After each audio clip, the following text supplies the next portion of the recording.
Welcome to A1 TV Telugu news. నేను భువన. Details చూద్దాం.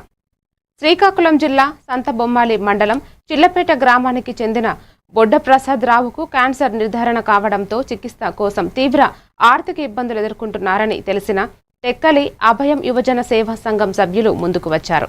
బాధితుడి కుటుంబానికి సహాయం చేయాలనే ఉద్దేశంతో మందుల ఖర్చుల కోసం 10,000 ఆర్థిక సహాయం అందజేశారు. ఈ సందర్భంగా సంఘం అధ్యక్షుడు దేవాది శ్రీనివాసరావు మాట్లాడుతూ గ్రామస్తులు సామాజిక బాధ్యతతో ముందుకు వచ్చి ఆ నిరుపేద కుటుంబానికి సహాయం చేయాలని కోరారు. వీళ్ళు హాస్పిటల్లో వైద్యం చేస్తున్నారు.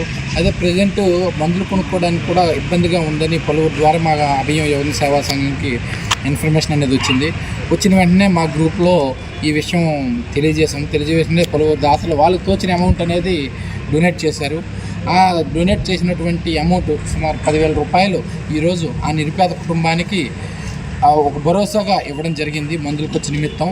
కనుక ఇటువంటి నిరుపేదలకు ప్రతి ఒక్క యువత కూడా తోచిన సహాయం చేసి ఆదుకుంటారని మా అభయం యువజన సేవా సంఘం నుంచి కోరుకుంటున్నామండి. వీళ్ళు చాలా నిరుపేద కుటుంబం కనుక మా గ్రామస్తులు కొద్దిగా ముందుకు వచ్చి ఆ కుటుంబాన్ని చేతనైన సాయం మనకు తోచిన సహాయం అనేది చేస్తారు.